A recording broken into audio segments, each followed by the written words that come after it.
Rosebud is my father. I'm going to die in the end. Yes, hello. I'm going to do the spoiler tag by the extraordinary original tag by Gunpowder Fiction and Plot. That is the full title of the tag. You have to use that in your thing. The extraordinary original tag by Gunpowder Fiction and Plot. Yes, Scott and Nelle have come up with another winner for good discussion videos of the spoiler tag in the booktube community. Which a lot of tags I only have the same answers for over and over again when it comes to books. But when you have something that's kind of more discussion-y, I like to jump in and spoil everything. So let's go. And I think this is a good tag because I think this actually performs a good community service thing, because you get to know your booktubers in a different way. And this way is a good way to know, oh, I shouldn't watch him because of what his attitudes are on spoilers. So this is a good way to decrease the number of people who watch my videos. And I appreciate that, Scott and Nelle. Actually, I'm pretty sure at least Nelle sounds like she's pretty anti-spoilers. So she's definitely going to want to unsubscribe from me pretty quickly after this video. I'll try not to actually spoil stuff within the video. Luckily, I've got terrible memory, so either I will forget that I promised that, or I'll just forget all the things that are actually spoilers in the books that I've read, and thus won't be able to contaminate you that way. So let's do the questions. Question number 1 is, what do you consider a spoiler? And I guess a spoiler is something that is going to spoil the enjoyment of whatever kind of media you are reading, watching, listening to. That's a spoiler. That's the objective thing. Now, what is going to actually spoil it for one person is going to have no effect on another one. So it is pretty nebulous. I think there's some more hard and fast cases that I'll get to later on in the thing. But I like just to sort of say, the whole idea of spoilers is obviously is a pretty modern thing. I think Scott and Nelle in their discussion talked about Romeo and Juliet, and Romeo and Juliet famously opens with the playwright actually spoiling the plot of his play. He tells you at the beginning of the play what's going to happen by the end of the play. That gives you kind of a feel of a lot of for the majority of human history, human literature. It's been telling well-told stories. You were expected as an audience member to come in already knowing the story, and then just watching to see what the author was going to do, how the author was going to treat this material. What were they going to do to make it their own? And that isn't to necessarily really change up. You would still follow that plot, but it's how you executed it. While I'm not at that extreme, I do think that there's something to be said for, it's not so much of, I think I got this from a movie podcast of like, it's not so much, what happened, but how it happened, how it was told. That is the interesting thing for me. So that gives you my very loosey-goosey that maybe gives you a loosey-goosey feel to begin with of like, what my attitude towards spoilers are. Number 2, does the genre you're reading impact what you may consider to be a spoiler? So, this is where you get into more of specific cases. Because, if I'm reading a mystery or I'm talking about a mystery, I'm not going to say at the end, the butler did it! Because, that's obviously one of the things that people read mysteries for. Though that said, oftentimes I find that the solution to the mystery, I agree with that, and I would never trespass on that kind of stricture. I often find the mystery is the least interesting thing in a mystery for me, but that's probably because I'm not as mystery oriented. But though I think there'd probably be, considering the richness of mysteries, there's so much stuff of like how it's told, the environment, the history, the point in history it's told, all this sort of stuff sort of bulks it up. I think maybe something like Agatha Christie is your purest example, modern examples of, just pure, it's the mystery, which is maybe why I'm not that interested in Agatha Christie's, is because it seems like the characters and the writing aren't really, aren't that interesting to me. The time period, that kind of English post-war, I guess, kind of time period isn't. It doesn't interest me as much, and you'd have to depend on the mystery, so it's not really something that's interested me.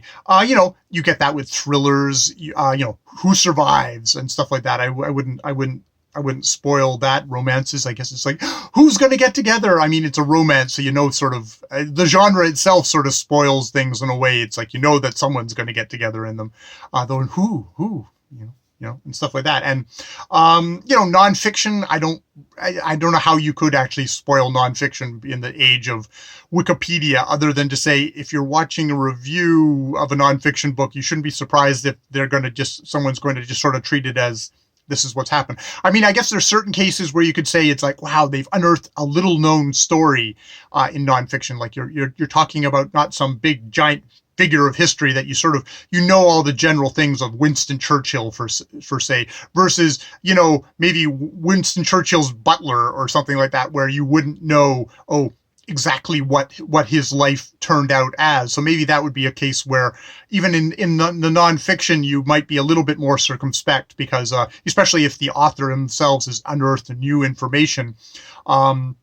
In some ways, you want to give the author a chance to be the one to present that information, versus you kind of saying at the end about, well, it's a shame about the butler at the end there in that car. That never saw that truck coming.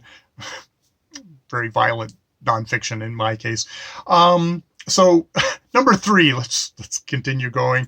Actually, the other thing I would say is there's some books that are twists. Like, that is the whole point of a book, is the twist ending. Or the twists that are contained within the book. Something like Fingersmith is a book that is by Sarah Waters, which is, it's got a lot of more stuff in it than just the twist. Actually, that's a kind of an example of something that actually has more going for it than just the twist.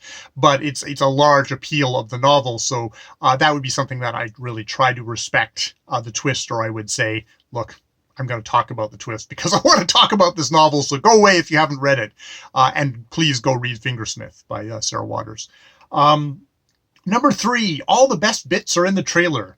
Sometimes a synopsis can be too detailed. Do you research books prior to reading them, or do you go in blind? I don't read synopsi, going into a book. I try and listen to a bunch of different people talking about a book just to get a general feel of the book and like, would I be interested in this and kind of stuff like that. And it takes me so long to actually get to the book that usually by the end it's like, I've requested this book. I can't remember why or who recommended it, but hey, so by that point I'm functionally blind because I can't remember anything. Actually, Shawn the Book Maniac has already done this tag, and what he says about Synopsis is like, it's a stirring story of the triumph of the human will and heart, and it's like, wow, all those synopses really make me vomit. I often actually look at those after I've read the book, and I'm trying to condense the book down into a smaller, 15-minute description versus, that for me, 15 minutes is probably a small description of the book, but I'm trying to put it down, and I read these, and it's like, these are written really to just, they're so vague. There's so much platitudes. It's just like, I don't hold those against the book, because sometimes they are vomit inducing, of how they are bland. The triumph of human spirit. If I hear that, it's like, I hate that. I hate that being inflicted upon a book. But, the people who are writing the back of the book, I don't want them all fired. But the people who are writing on the back of the book want you to buy the book. That it is the trailer. That's all they're interested. They're like, you picked it up in the bookstore and you're looking in the back. Oh, sure. What the heck? I'll throw that in. So, they don't have to, they can lie to you for all I care, because they're just trying to sell the book. Yeah. There are advertisements on the back of the book for the book. Number 4, sometimes the introduction or translation notes can spoil the ending, especially for classics. Has this ever happened to you? Yeah.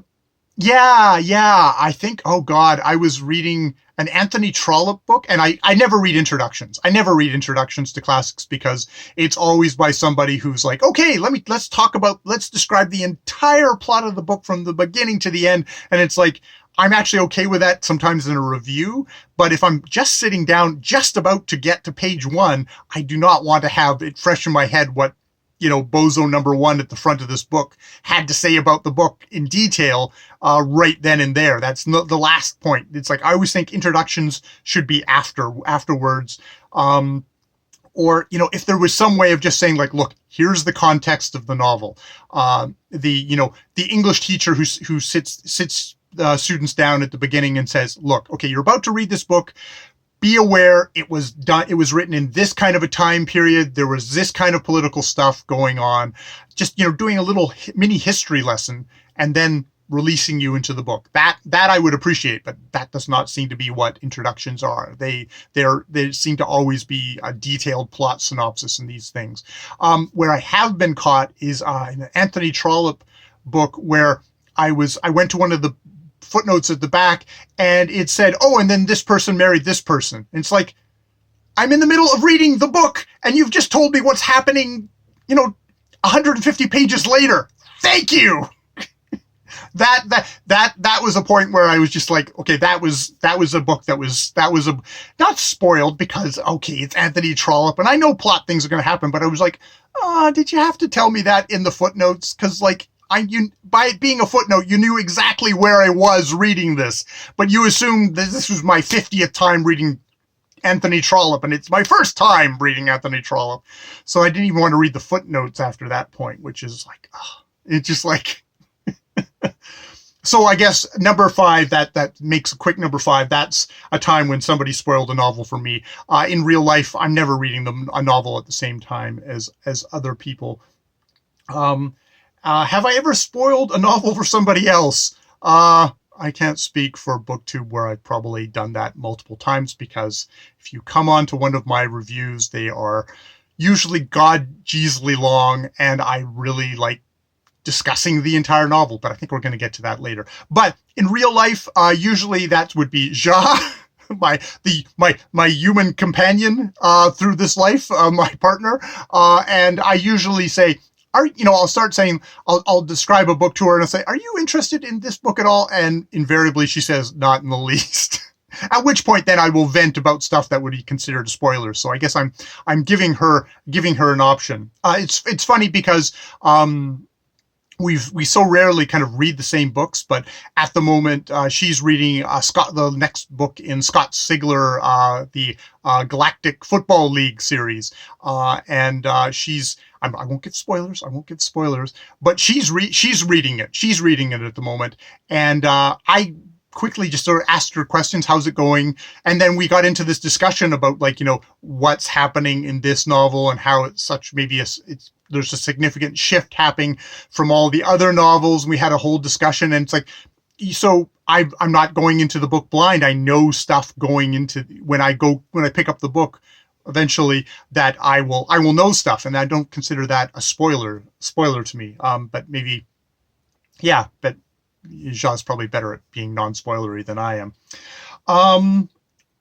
So if spoilers ruin novels, are there some authors or genres that you can't reread? I don't know. Because I don't read a lot of books that are very kind of spoiler. Obviously the one I just keep on mentioning now is Sarah Waters' Fingersmith, and that is a book that has got twists, definite twists, entertaining, great twists that I really enjoyed in it. But I don't view that novel as strictly a twist book, that you're only reading it for the twist. I actually like the stuff building up to it, all the kind of the explorations that are going on within that of being, a young female, a lower class woman in a kind of Dickensian society. It's like, it's a different viewpoint, and I think it's rich and kind of interesting on that kind of a level. So I could definitely see myself rereading something like that. I think I go to kind of more like movies, like the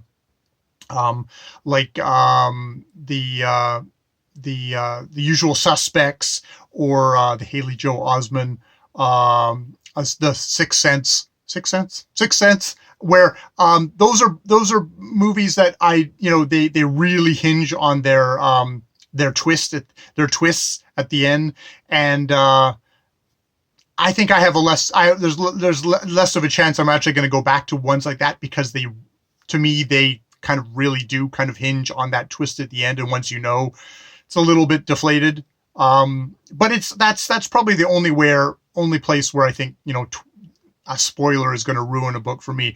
It's like with the Anthony Trollope book, where I found out who was going to end up marrying who. It didn't spoil it, because Anthony Trollope is really good at telling stories and getting you engaged and caring about the character motivations.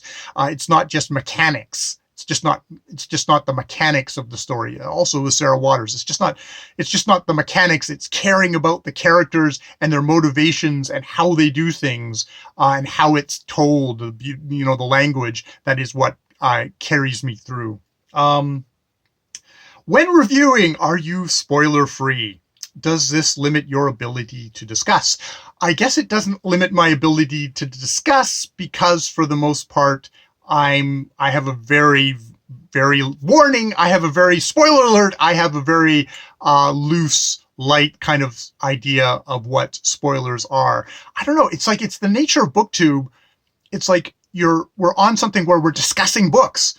And if you don't want to know anything about the book, if you want to go entirely cold in, then don't click on a review or a discussion of a book until you've read the book, and then come back, which is what I know some people do. And I mean, really, when you make Jeezly long discussions of books like I do, I can understand that, the only people who are going to really be interested in clicking on my review of Such a Fun Age are going to be people who've actually read the entire book and have either really enjoyed it or really hated it and want to, argue with me and discuss with me about that book. That's just the one that comes to mind. And I think it was actually on a lot of people's BookTube prize. It was early stages of the BookTube prize before it got tossed off. So I'm expecting blowback from all the people who did not pass that book along up the rungs of the BookTube prize, which is to say,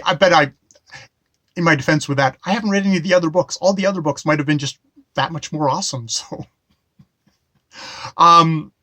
so it doesn't limit my ability to discuss, because I discuss a lot. I hope that somebody who comes upon a review that is 15 minutes long of me discussing one book kind of realizes this guy's going to go on about the book. And if I'm sensitive about, I don't want to know anything about the book, or I only want to know very vague little details, it's like, you're probably not going to get that from me. So yes, unsubscribe now.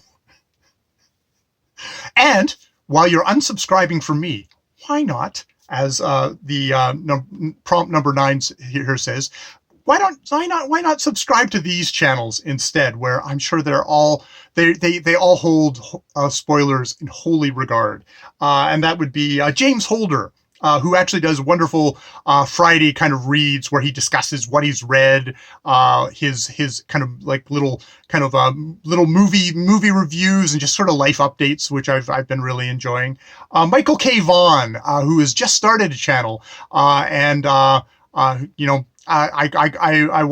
so far I've watched half of him talking about horror books, and I will get back to that. But it's like, wow, these are actually all kind of old turn of the century horror books that I actually didn't think of as horror, but are horror. So that's great, and I've actually gotten a lot of interesting new choices from him to pick up from the kind of older horror genre.